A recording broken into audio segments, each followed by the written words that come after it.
Lots of fireworks displays will be put on by the professionals over the next few days, but over the last week or so, you've been probably hearing fireworks being set off by your neighbors. Kendall Keeling did the very same thing. He did so time and again with no issues until that one time that one firework forever changed his life.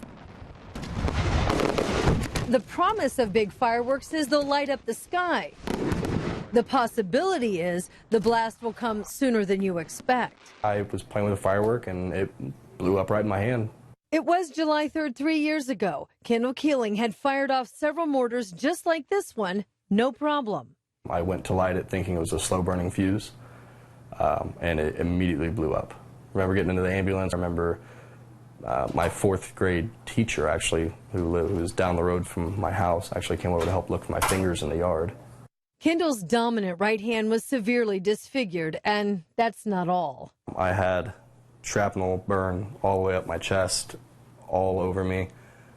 Blew my top lip open right here, blew my bottom lip open here, scratched both corneas, blew 2 holes in my right eardrum, blew a hole in my left eardrum. Surgeon Jeffrey Greenberg cared for Kendall and many others right from the start. That July 4th, we actually, in our practice, performed 8 amputations where we had to basically remove the hands from 8 people that had these kind of really high energy injuries.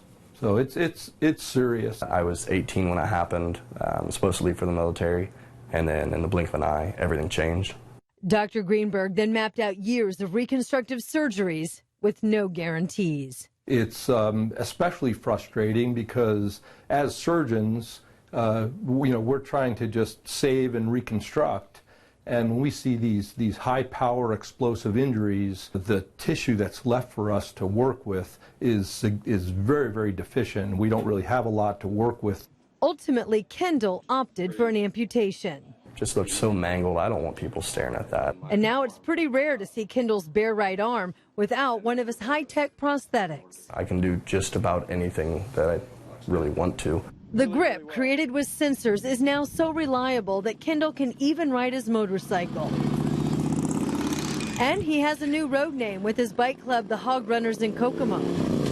They called me Mortar because I blew my hand up with a mortar shell.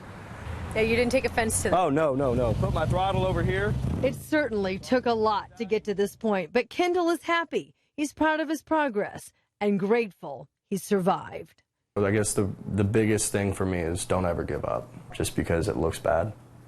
Everything happens for a reason, so might as well keep going and figure out what that reason is. Yeah, wow. I mean, he has such an impressive attitude. He says, I can do just about anything except for writing, because he was right-handed and now with his left hand. But he says, my handwriting was never really that great anyway. Right. He used to play guitar. He can't do that now. He's up for trying it.